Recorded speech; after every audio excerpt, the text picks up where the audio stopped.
हमारे साथ बातचीत के लिए केंद्रीय राज्य मंत्री कौशल किशोर जी मौजूद है। सर, जिस तरह से एनडीए ने द्रौपदी मुर्मू को प्रत्याशी बनाया है, क्या 2024 को देखते हुए ये फैसला लिया गया है, चूंकि पहली आदिवासी महिला है? नहीं, 2024 को ध्यान में रख करके निर्णय नहीं लिया गया। हमारी जो भारतीय जनता पार्टी है वो एक समरसता के उस पर चलती है और सेवा ही संगठन है। सबका साथ, सबका विकास, सबका प्रयास, सबका विश्वास आदरणीय प्रधानमंत्री जी का भी नारा है। तो उसी के तहत जो है द्रौपदी मुर्मू जी, जो पहले गवर्नर भी रह चुकी हैं, वो एक बहुत ही समझदार काबिल महिला है। महिला भी हैं और आदिवासी भी हैं।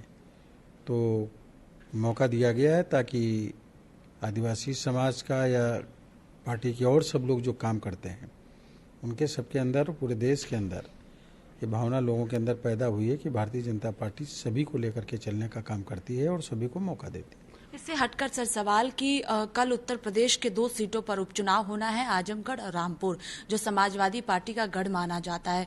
लगातार आजम खान ने वहां पर चुनाव प्रचार भी किया, लेकिन अखिलेश यादव दिखे नहीं। किस तरह से इसे आप देखते हैं? क्या बीजेपी की जीत मानते हैं उन दोनों सीटों पर? क्योंकि भारतीय जनता पार्टी की तरफ से बहुत मेहनत उन दोनों सीटों पर की गई है।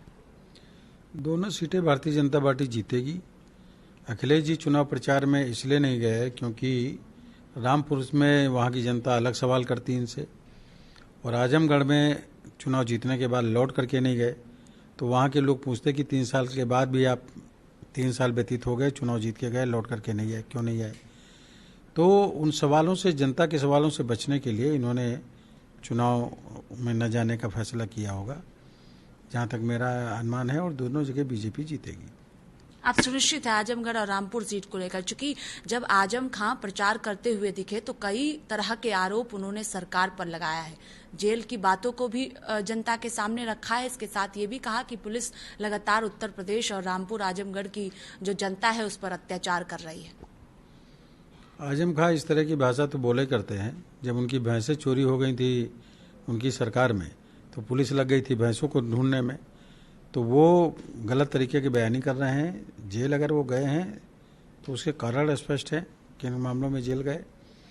बाकी तो अदालत निर्णय करेगी उनके बारे में, लेकिन उनके आरोप सरासर गलत हैं और जनता इसको चीज़ों को समझ रही है, इसलिए बीजेपी को वोट करेगी।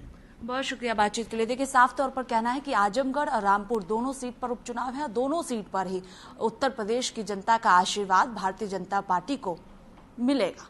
कैमरा पर्सन राहुल के साथ मैं स्वाति पाठक, भारत समाचार, दिल्ली।